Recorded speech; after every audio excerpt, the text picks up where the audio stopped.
બાળકોના રમકડામાં A to Z variety આવી છે, જે એકદમ નવી આઈટમ છે.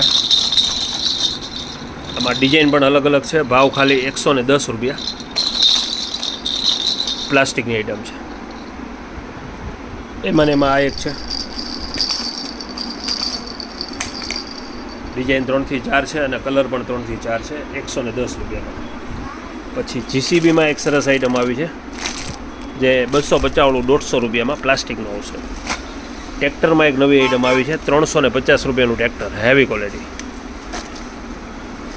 પછી નાના GCB આવ્યા છે 70 રૂપિયામાં ખાલી, ફાઈબરના. હિટાચી GCB 70 રૂપિયામાં. પછી એક ટ્રેક્ટર આવ્યા છે, ઓપન ટ્રેક્ટર, જે ભાવ છે આનો ખાલી અત્યારે 250 રૂપિયામાં. પછી આ રીતના એનિમલ ઝૂવાળા છે 150 રૂપિયામાં. આવી રમકડામાં અત્યારે A to Z વેરાયટી હાજર છે.